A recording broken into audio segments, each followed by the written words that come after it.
Proverbs 28:19, those who work their land will have abundant food, but those who chase fantasies will have their fill of poverty. Yun daw ang hinahabol ay guni-guni, pangarap lang pero walang plano, kahirapan ang susunod dyan. Ganyan ang gambling, ganyan yung easy money, ganyan yung mga kung anong racket. Huy, sumali tayo dito. Sa 3 buwan lang, magta-times 10 ang pera natin. Hindi, pera nila ang dadami, hindi yun sa'yo. Huwag kang maniwala sa ganyan. When it's too good to be true, 99.99%, it's not true.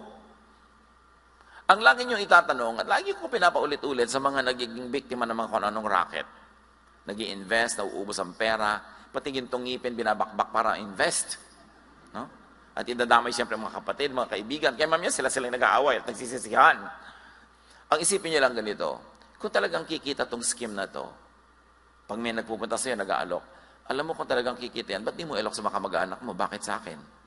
Bakit? Love mo ba ako? Eh, hindi naman tayo magkakilala, hindi mo ako love. So, bakit mo ako gustong kumita? Ba't hindi yung mga mahal mo sa buhay ang pakitain mo? Ganito lang ang isipin mo. Pag kami nagbibigay sa inyo ng kung ano-ano mga investment, huy, alam mo, kikita ko dito. Eh, ba't di ikaw? So, dinami-rami ng kamag-anak mo ng father side, mother side. Tapos kamag-anak ng asawa mo, mother side, father side. Bakit hindi sila? Ba't sa akin? Yun lagi nyo itatanong para hindi tayo nauuto, mga kapatid. Pag parang napakaganda at kaakit-akit ang inaalok, ang itanong mo lang, love ba niya ako? At kung hindi kanya love, magduda ka. Bakit niya sa'yo ibibigay? So yan daw mga fantasy ang hinahabol, yan ang sumasadsad sa pagdarahop.